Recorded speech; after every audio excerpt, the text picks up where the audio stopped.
Rainbow Six Siege is a very detail-oriented game. So much so that even the most minor detail can be the benefactor of whether you're good or bad at the game, or even if you are going to win or lose a round. So in today's video, I'm going to go over 14 plus easy, simple tips that's going to be a game changer for you, whether it's your KD or just your rank in general. I'm willing to bet that you didn't know all 14 of these tips, and let me know down in the comments which ones you didn't know. If you found this video any bit useful, be sure to sub and like the video, and let's get into it. The very first thing, and it is so freaking simple, you need to be doing this on every single map, on every single site when you're defending, and that's just breaking the glass off windows. Now what you're going to see is, first I'm going to get my other account to rappel up, and you're not going to hear it unless you're very close to the window as shown.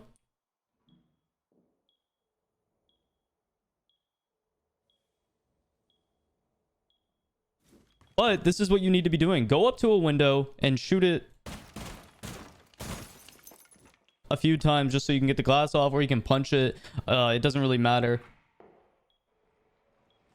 Do you notice how it's way louder? I get so many kills just by wall banging people through this window, and windows like it. Have you ever wondered how people grenade from below perfectly? Well, let me show you really quickly. So when you're below and you have your nade out, you want to ping around 7 meters away from where you want to impact below with the grenade. You're going to notice that when the ticks around the crosshair starts going really fast, that's when you want to let go. As you can tell, once it started speeding up, I just released it from my hand and I got a perfect grenade kill from below. Have you ever wondered why champ level players make this kind of rotate and not the walkable one? Well, that's because it leaves the attacker at such a disadvantage. Basically, as Jackal, I'm pushing up right here. I am now not able to just basically creep into sight and just catch people off guard.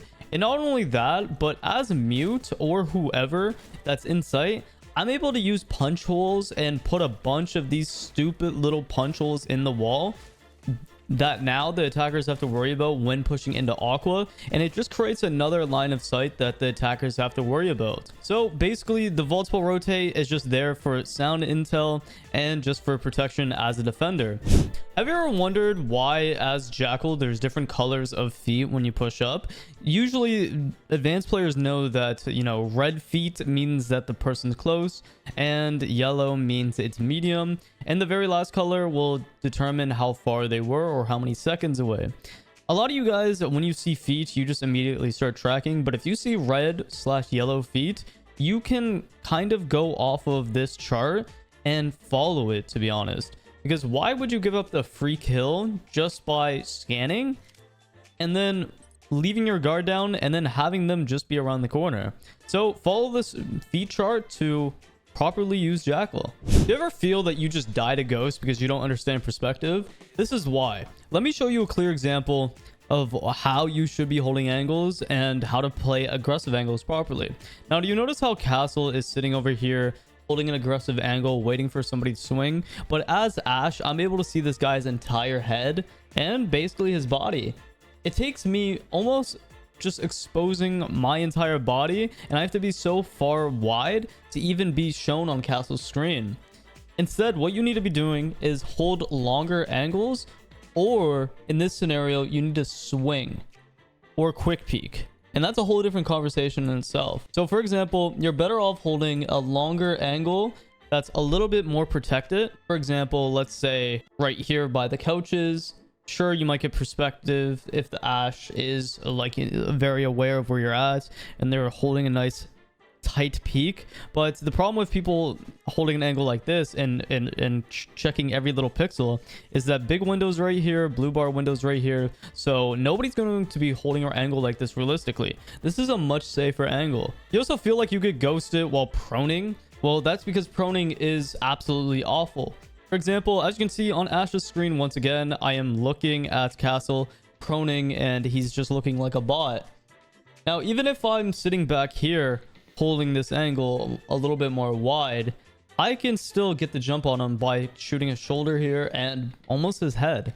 So you really need to stop proning, because a lot of times people think that they're covered, but they get killed by perspective. Another example, as you can tell, is going to be right here in pink bar. And once again, look what happens. I can see this guy's entire shoulder and he cannot see me. And this is a lot of times why you guys die. Now, the way that you take gunfights is very important. For example, if I'm Ash pushing 90 and the castle swings the wrong way, look what happens. He's not able to see my entire body as Ash until he swings so wide that he's already going to be dead. So when you guys are swinging, make sure you're leaning the right way. For example, I'm going to be swinging right. So guess where I'm going to be leaning? Right. Now, let's say I was swinging left. Guess what? I'll be swinging left. And as you can see, even on castle screen right now, Ash is leaning the left side.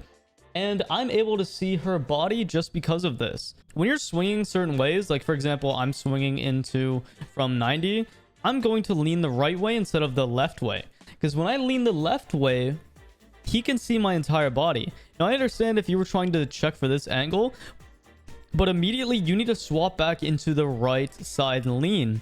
Because if not, you're going to end up like this, and it's just a no-no. This is why a lot of champ and higher ranked players are destroying you in ranked.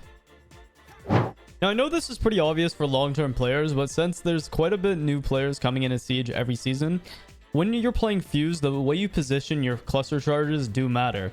So example, I'm facing the north-south side of VIP. When I place it like this, it's going to detonate right to left. Now, this is very normal, but as you can see on Goyo's screen, it does matter if I placed it the other way. Because, for example, if somebody was on this kitchen jump up right here, they would have been completely screwed. But on the flip side, if I placed it from south to north first, the cluster charge is going to go east to west because the way I placed it, and it would have gave that person either time to escape or just to save their life by, you know, a few slivers of HP. So the way you place your fuse charges do actually matter. So a quick tip, and I know this seems wild to some of you guys probably, but it's a quick way to really get rid of some quick utility. When you're fuse on most maps, you can actually go up to site windows or barricades and just place it upside down or just on the window real quick.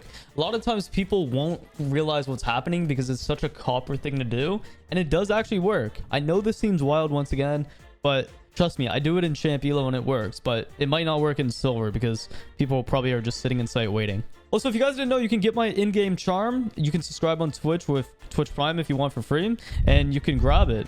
Basically, it's just a silly little cat that dressed up as Doc, you know, with black ice on his MP5. If you guys didn't know, on PC, the best dynamic range or just audio setting is hi-fi. If you guys are all on console, I would suggest night mode. Now, once again, I am a champ on PC and Xbox, so this is personally what I have found to be the best. Now, the reason why hi-fi is the best on PC is because of this audio engineer. He broke down and compared each, you know, single audio range, and hi-fi came out to be the best. Link will be down in the description if you want to go watch this video for proof. Now, the reason why I use night mode on console is I feel like console audio is so scuffed and it's so bad. For some reason, night mode just works better for me. And yeah, anybody on PC that uses their lean on their mouse button or any movement button, like for example, crouch or prone, take that off of your mouse button. You shouldn't have any movement keys on your mouse, because what's going to happen is it's going to actually make your movement way worse and your aim worse. I don't care what pro player you want to say that uses it. It literally hinders your aim, and it's proven to hinder your aim. So what I suggest is just going with the good old Q&E. You can use N and V and N, or V and B, or literally anything else but anything that's on your mouse. Once again, the reason why I say this is because when you're using lean or any type of movement keys on your mouse buttons, you literally relieve stability off of your mouse to press these buttons, and it's just going to hinder your aim and movement once again. If you're noticing you're not playing consistent in Rainbow Six Siege, what I suggest you do is try the one and done rule. Basically, when you play one game, get off of ranked, get back into T-Hunt, do whatever type of warm-up you have, and then get back into ranked. You can also alternate towards, you know, deathmatch just to really warm up your aim, because there's going to be some games where you're not going to get into many gunfights and you start to almost get cold, if that makes sense. I would also suggest if you lose 2 games in a row, just get off and go do something more productive, like homework, whatever. And I know that that doesn't sound really fun, but it's better than rage queuing and while you're angry. Don't play Rainbow Six Siege or any video game in general when you're upset or angry or just not having fun. Take a break, take a mental health break, because a lot of you guys just you guys just be rage queuing. Here's a tip for you newbies with Sledge, or let's say Buck. If you have a teammate of nades, you can go ahead and throw one and just go ahead and Sledge, and usually it goes through the hole, but it got stuck on this light fixture. Let's act like that didn't happen. But yeah, roll the nade and then just sledge above. God, that's embarrassing. Do you guys ever wonder why champion and pro players, when they rappel in windows, they shoot a few bullets? Well, the reason is it actually masks the noise of the rappel. If you found any of these tips helpful, be sure to like, sub, and comment, and let me know what type of videos you guys want to see in the future. Besides that, guys, thank you so much for watching and have a great day.